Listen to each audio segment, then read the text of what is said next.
All right, it's some 27 minutes after 8. Welcome to my banner. It's Mind Your Language, if you like, on my banner this morning. We're talking local languages. We're also going to be talking about the 50th anniversary celebration launch of Linguistics department. Is that it? Okay, we'll get into details of this. Let me introduce to you my guests. Dr. Clement Apa is a lecturer at Legon at the Linguistics department. It's not coming. Okay, we're talking languages and I'm messing everything up this morning. Dr. Reginald Ekwakudria is an alumnus at the Department of Linguistics, also at the University of Ghana, Legon. Can I just say good morning to you, gentlemen? Good morning. Good morning. Morning. Okay, so if I massacred everything or something this morning, because we're talking languages, you're free to correct me. Yeah. Yes, it's the Department of Linguistics at the University of Ghana. Okay. And I turned it around, I guess. yes, okay. I think it's because of what you're holding there. Yeah. Okay, so we'll talk about the 50th anniversary celebration, but let's talk languages. Let's look at, you know, we all do accept that the local languages are getting lost in the system.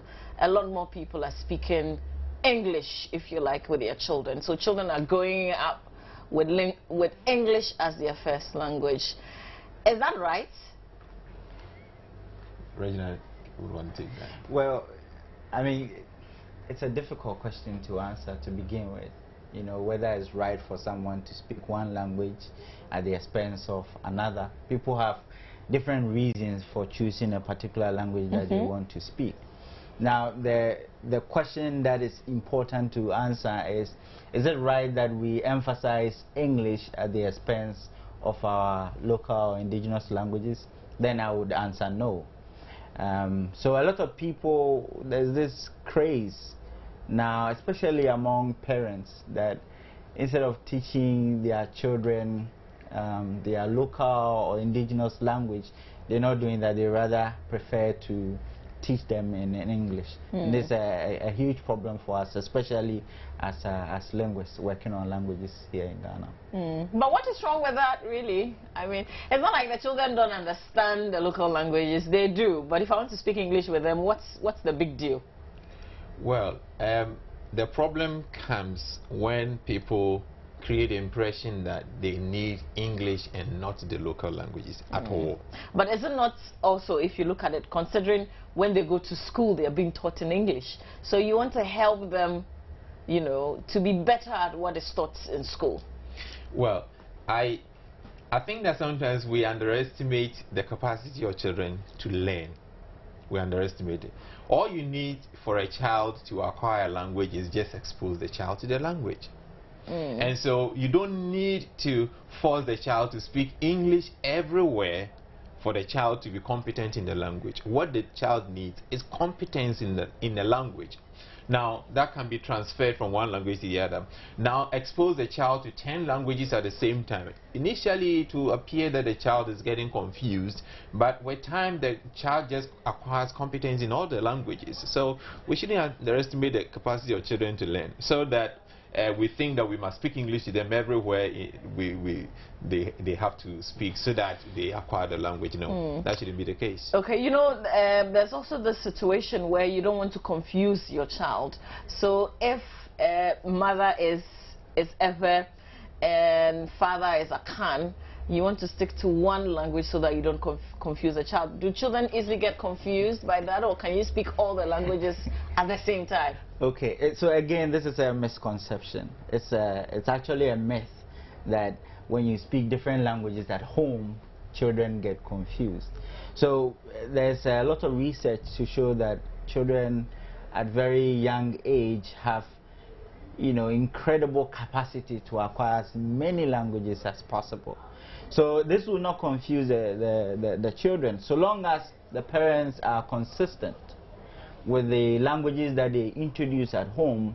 The children will grow up and then be able to speak all these languages very well to the level that he or she was exposed So to. how did we get here, where, you know, using our own language has now become, you know, if you like, demeaning? So that if you were to speak English with your children even outside, then that's, you know, more polished and you're looked at as a classy person, that kind of thing. How did we get here? Again, you see, some of it is it's part of the misconceptions that we have about language, and the other one is a real situation we have on our hands, that if you acquired English, you have an advantage over one who hasn't acquired English, because that is the official language. If you're looking for employment in any formal setting, you need English. So there is something real that attracts parents to this line of thought and following that line of action as well. But I don't think that this economic argument is all there is to it. Some of them is emotional. They also want to feel like they can speak English, and they want their children to be able to speak it even if it's not good, and that is where my problem is. That is where my problem is. Because what happens is that we have people speaking very bad English to their children, and the children end up learning and speaking very bad English because they had a very bad model. So are we saying that it's okay to speak, continue speaking that local language with your child at home, even if you don't speak English? It's fine. The child will go to school and continue with the English and they will be okay? Yes. Okay, first of all, there are domains of language use. Right, they are domains. And in the home setting, you want to teach your child to speak your native local language. And so that is the domain for it. Now, if we don't teach the child that, what it means is that that domain is being lost. The domain for the local language is lost, and we are introducing another language which is taking over this domain. Now, whether the child goes to school and learns good English or not depends on the kind of model the child has. Right. There are children who didn't speak English for a long time, but because when they were learning English, they got the right kinds of models to teach them. Later on, when they had to speak English, they had no problem. Secondly, because they had acquired competence, real competence in the local language, all they needed to do was to transfer this competence to that one. And it's easier to learn more languages when you know more languages.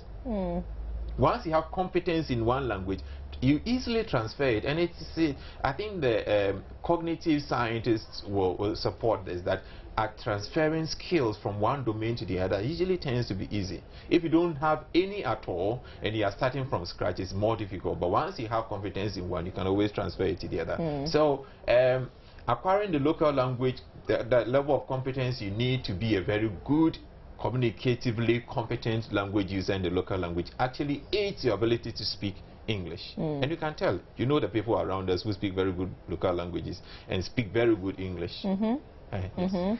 But you know, I don't know why in teaching our children certain things we don't use ourselves as examples, because most of us didn't grow up like that, and yet we want to do that to our children, thinking it will make them better.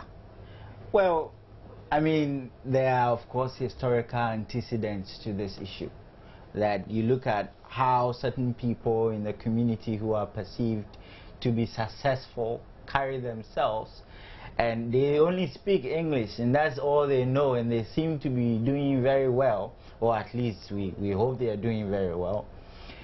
It gives the impression that actually for you to be successful, then you have to be always, you know, very, very good in English. This is true to an extent, but being successful and being able to speak English does not excuse you, or does not, you know, inhibit your ability to handle local languages as well. And we've heard many arguments for this.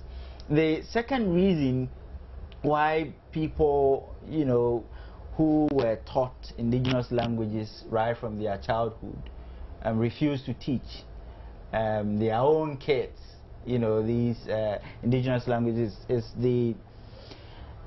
there's a certain feeling among people that English is a superior language. Yeah, it's the ish. You know, it's a superior language, and this comes from the fact that, first of all, our colonial masters were English. If you go to say La Côte d'Ivoire, they will think that French is also a superior language. I mean, this would be the general feeling. So there's that history behind, you know, this idea.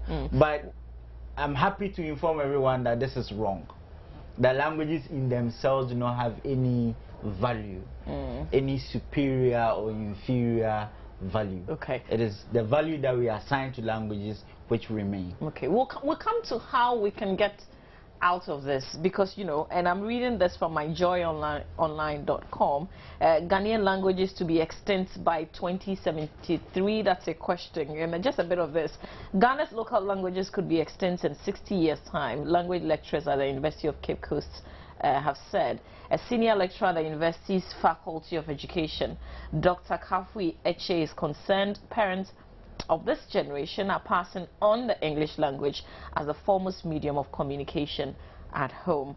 This, she says, is setting off a situation where children of today and in the coming generations will not be able to speak any local language at all. You know, there's also the fear that if, you know, I speak ever a lot of the times, and then my English will have this ever accent somewhere there. So, you know, when you speak, some people will laugh at you. I guess the same even with Akan. When you speak a lot of Akan, some people would say it would influence your English and then it will sound some way. People will laugh. I'd like Reginald to answer this question. So, I mean, yeah, I can understand why people feel that way, because perhaps there are, you know, there are issues of accent where we can tie the accent to a particular, you know, language, you know, give or take. But can you tell whether I'm Akan right now? No. Can you tell from my speech? No. No, you cannot tell from my speech, because when I was learning English, I did all that I could to learn English well, and I had good teachers too. So my native mother tongue, my native language, does not influence the way I speak English, because English is a different language, so it's Akan. So I do not learn English as if I was learning Akan. I know Akan and I know English. When I'm speaking English, I speak English and not Akan. Of course, there are other issues too. This does not mean that people don't have accent. The English that I'm speaking is not the same kind of variety of English that maybe a British or an American or even a Jamaican would speak. It's about time that we realize that the English we speak in Ghana is Ghanaian English. Yeah. And there's been a lot of research by University of Ghana, our own Department of Linguistics, and other departments of linguistics in Europe, like Gießen University, which shows that Ghanaian English is a variety of English, which can be described, you know, phonologically and syntactically. So this idea, you know, it gets to a point in time where the discussion of accent moves from an intellectual discussion to become a social, stereotypical issue, because languages in Ghana are linked to ethnic, you know, groups, different ethnic groups. So if you begin to, you know, associate certain accents with certain languages, what you are in fact doing is associating certain ethnic groups with certain accents, and this can create problems that we do not need. So it's about time that we accept that there is a variety of English called Ghanaian English. When we accept this, we'll not bother ourselves with all these different accents. So let me take you a bit to the classroom. You have a lot of students coming to the department to learn local languages. What sort of languages do they learn the most? Okay, now let me correct slight misconception. We do linguistics. Okay. Right. There is the modern languages department, and then French, and then we study the structure of language. We don't teach people the language. Okay. So you won't teach people, for instance, Ga or ever. No, there is they can do it as part of the university required courses called UGRC. Ga, for example. When I came to Legon, I did Ga. Okay, because what I really want to ask, and this was supposed to be a follow-up to that, do people only learn to pass the exams, or they learn so that they can move on in life with it? Because it all seemed to be missing somewhere. Because even in the primary school, we do learn local languages. I mean, if you're in Accra, then you would learn Ga, because then you have to write Ga. If you find yourself in the Eastern region, I guess you write Akan or Chi, you know, and that cuts across. But do we just learn it to pass the exams? Yes, in the university you will say that some people just learn it to pass the exam because it's a university required exam. You must pass it in order to graduate, right? But actually, the kind of learning or language learning that we need to sustain our local language is not what is done in the university. Actually, that one is done in the community where people just speak the language, and as a result of you living in the community, you acquire, you just pick the language. And you can tell this from people who live in compound houses who end up speaking 4 or 5 languages because they have all these languages around them. All right, so the kind of learning we need is not the kind we do in the university. Some people may come there to do a degree in the local language to go and teach it, but there are fewer people who do that, who learn the local language to go and teach it. So personally, I think that the kind of language learning that we need to sustain our local languages is actually what is done in the community. When people live where they live, they speak the local language and not English. That is what will sustain the local language, not what is taught in the university. So what's our identity as Ghanaians? We have a crisis. A very huge one. Yes, yes. You know, Lafa became a huge issue not too long ago. You know, Lafa, locally acquired foreign accent. There are people here who think that they have to speak some language in some way in order to, you know, fit in. And there are those who think that they don't have to speak any local language so that they can fit in. So that when you ask them, oh, well, what is saying? Well, I don't speak any local language. So really, and that's supposed to make you feel proud. Good. And that tells me you are not quite sensitive to your environment. You're not displaying the kind of intelligence I think you should even be shy. Yes. If you were to say my name is Mama V and then you can't speak Ewe. And you can't then you're proud yourself to say, oh, I don't speak Ewe. I think it's a shame. It's a shame. And say you see parents with their children, they're going, and then another parent meets them and asks the child, well, what is saying? How do you say that in Ewe? Leke. Yeah, the mother goes like, oh, as for my child, she doesn't speak English. She doesn't speak the local language. What are you doing? What it means is that what it takes, and I'm going to come to a very important point shortly. What it means is that you actually are not ready to pass on your culture to your child. Because culture is passed on through the language. Now the child hasn't got a language, and so you need to teach your child your culture in another language. What it means is that your child is going to be learning your culture like a foreigner who is coming to this country to learn it.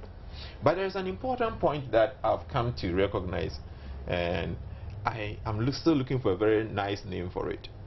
Is the gap between the child and the grandparents. We know that normally grandparents help with taking care of children, right? So it happens that Mamavi's child cannot speak Mamavi's mother's language, and Mamavi's mother doesn't speak English. What happens then is that your mother cannot help you with your child because your mother cannot communicate with your child.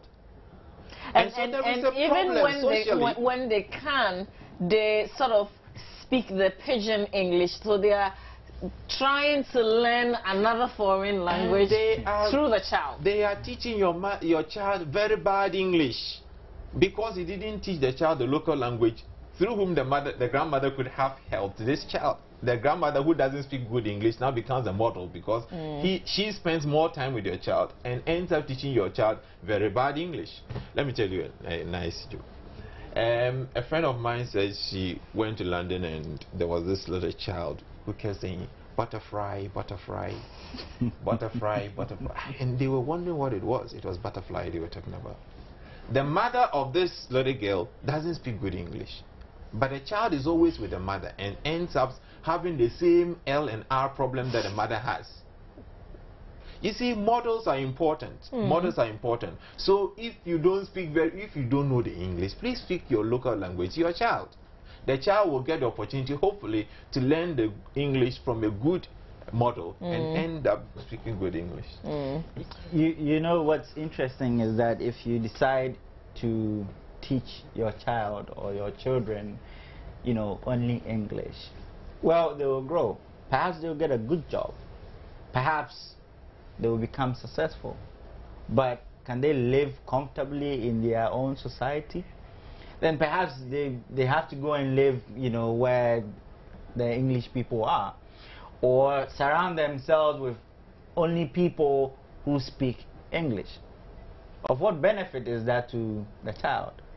I mean, if cultural values are not important to a family, then this issue would not arise.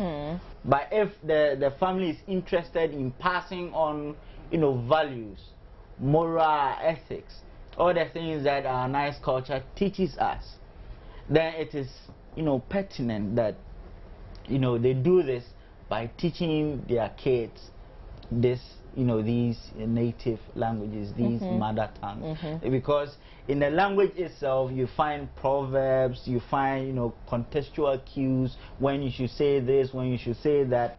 All of that is teaching you, is grooming you, you know, to be aware of the culture associated and this with the brings people. this brings me to another issue. Because we do not speak the language at home with our children, they're having to learn some of these things on radio, on television. So you wake up and then you hear chia. Let me ask you, is that a swear word? Is that like a good local language word? Yeah. So if you stretch the meaning of swear, as in the swear you find in swear words, then yes, you can group, because you can use it to express your dissatisfaction with something, disdain for something, your disagreement with something. And so yes, to that extent, to the extent that you use that to express your feelings, yes, you can classify it as a swear word. Yeah. But is that a good word? I mean, that's a can. Yes, a word. Is that a word that you find every day, you know, people using? Yeah, okay. Of course. Okay. So, I mean, when you say, is that a good word, it raises a lot of issues. Well, what is a good word? What is a bad word? A bad word is a word spoken to someone, you know, which is supposed to hurt the person's feelings, or is supposed to threaten the person's image, the person's face. That is a bad word, all right?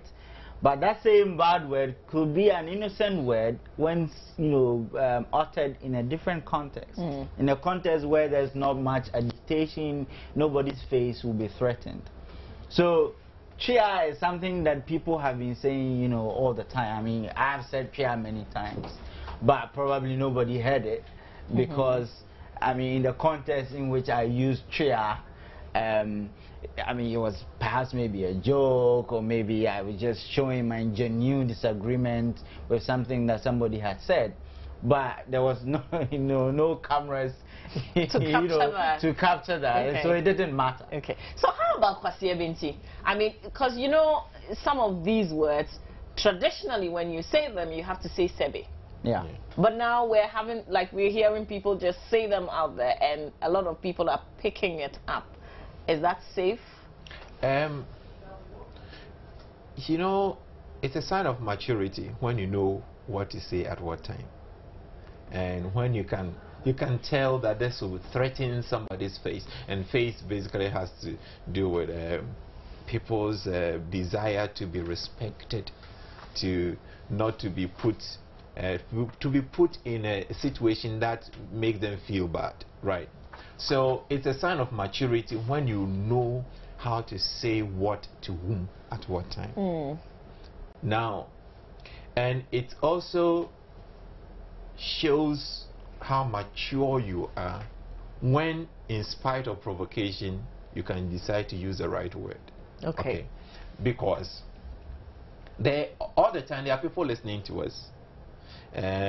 People say walls have got ears, right? So there are people listening to us all the time. So we always want to avoid say using words that threaten people's face and fouls the air so that everybody who is there feels bad because of the word that is being used. Okay. Traditionally, as you said, when we use the word kwasia, which means a fool, moron, an unwise person, you want to minimize the effect it has by saying Sebi. But you see the difference? If you had to say somebody was a fool in English, you just say you're a fool. Some of the avoidance, that's one of them. So it's direct in English, but it's a bit undertone. If you're using any of the local language, there's a big difference. I think we have to it would make us more decent as a people if we knew our local language very well, and then we'll be very selective in our choices of words. But let's talk about the big 50th anniversary. Okay. What are you celebrating? We're celebrating 50 years of excellence in teaching, in research, and in university administration. Okay. And this is the Department of Linguistics. Department of Linguistics, University of Ghana. The first department, actually one of the first departments of linguistics in the whole of Africa. And in terms of number of students, one of the biggest in the whole world. Okay. Yes. So your students graduate to become what in society? Different things. We know of appeal court judges, we know of MPs, we know of police officers. Everywhere language is used, we have students there. Everywhere. And our students have gone into many different things. I actually invite you to the lunch, which I'm sure the day which we'll talk about tomorrow, and you meet all kinds of people there. I actually got to know not too long ago that actually Samia Nkrumah started studying linguistics. Oh, that's the chairperson of the CPP. Abambagwin did linguistics. Oh, Chairman Kwame also did linguistics. Yes, at KNUST. Yes, and there are a lot of them. And as I said, in terms of research, we have studied so many Ghanaian languages. The major ones, Akane, Begam, Gurine, Dagari, we studied all those. And there are minor ones, those ones that were not formally documented that our students have studied, like Sele. Sele? Yes. That's in the Volta, where? in the Volta region. Oh, okay. There is Sele, there is Gichode, there is what is spoken in Winneba. Gua is also one of them. What is spoken in Futu. These are all languages that are being studied. So in terms of research, we are actually researching language, and the more we do this, the more we contribute to the theory of language, because we also show what the structure of the language from our area is. And there are things in our language that you won't find anywhere else. So it's interesting. You're doing a lot of research. Yes. Yet we're not speaking the language. Yes. I'm sure that with time, with a consciousness, all of these will trickle down. And it also, we need to link with industry. Now, I want to point out that when you take your computer and you type anything and it analyzes something, it is because what we know about the structure of English has been converted into a language the computer understands. So that if it doesn't agree with the syntax of the language, it analyzes it. Now, we have done enough research in our languages. Who are the people developing software in our local language? They need to come so that we work together. Then we can also have software developed in our languages. When you type and there is something wrong, it analyzes it. We're doing a lot of research in that area. But apart from research, university administration. Our department has produced 3 Pro VCs for the University of Ghana. The latest one is, actually he's still in office. Professor Yanka was the last but one. Professor Dolphine was also there. They all came from our department. And interestingly, all of these also were deans of the Faculty of Arts before they became, and there are many more things that the university started. So let's go through the activities lined up. Yes. We've already started. Actually, we've had a series of lectures, visiting lecturers from all over the world, US, Germany, US, UK, Norway, so far. And there are more who will be joining us in the course of the time. But come tomorrow, we are launching the 50th anniversary. at the British Council Hall. And I like to say the title is Chia, meaning and the social power of little words. Yes, Chia, the meaning and the social power of little words. That's a talk going to be given back from Sayanka, and anybody who's listened to him would want to listen to this talk tomorrow. Definitely. And it's from 5 p.m. at the British Council Hall tomorrow evening. But the theme for the whole anniversary is Linguistics at 50. Reflections and prospects. We know that a life that is not that is not examined is not worth living. We need to examine how far we've come and then chart new paths for the future. Okay, so do you have to pay to be there tomorrow? No, it's free. It's free, and there will be a temptation for those who care. Yes. And we are inviting all manner of people to come. You meet our alumni, as I said, they are all over the world and in our country. We know that Reginald was one of them. Yes, he's our latest PhD. And I suppose the youngest from the University of Ghana. Still to be checked, but the youngest from the University of Ghana. I guess if I say congratulations, that will be right. Thank you very much. Okay. All right, so we'll be there to support you tomorrow. Thank you. And we'll bring, for those of you who may not be able to go, we'll bring you. I really want to be there to capture everything that Professor Yanka says, and then I'll bring it back. I'll come and say it right here. But thank you, gentlemen, for coming through. Thank you for the education. Really enjoyed every bit of it.